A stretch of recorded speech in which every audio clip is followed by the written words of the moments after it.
ایک چھوٹے سے گاؤں میں رہنے والی ایک باحیا اور معصوم لڑکی ہانیہ ہمیشہ دوسروں کے چہروں پر مسکراہٹ لانے کی کوشش کرتی تھی، لیکن خود اندر سے ٹوٹ چکی تھی۔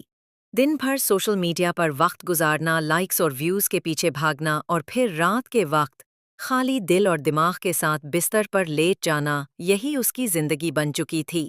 نمازیں قضا ہو رہی تھیں، دل بے سکون تھا، مگر پھر بھی وہ سمجھ نہیں پا رہی تھی کہ ایسا کیوں ہے۔ ایک رات بجلی چلی گئی، اندھیرا چھا گیا، فون کی بیٹری بھی ختم ہو چکی تھی۔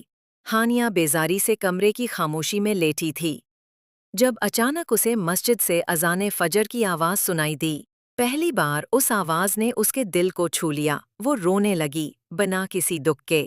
وہ جان گئی کہ سکون جس کی تلاش میں وہ دنیا میں بھٹک رہی تھی، اصل میں اس رب کی یاد میں ہے جس کو وہ مسلسل نظر انداز کر رہی تھی۔ اسی لمحے ہانیہ نے فیصلہ کیا، اب میں بدلوں گی۔ ہانیہ کے عمل کے 6 چھوٹے قدم۔ 1. روزانہ 5 نمازیں وقت پر۔ ہانیہ نے نمازوں کو اپنی پہلی ترجیح بنا لیا۔ 2.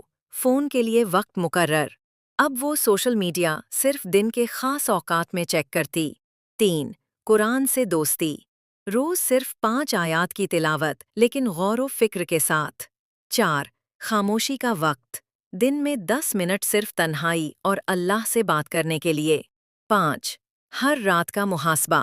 آج میں نے کیا بہتر کیا اور کہاں بہتر ہو سکتی تھی۔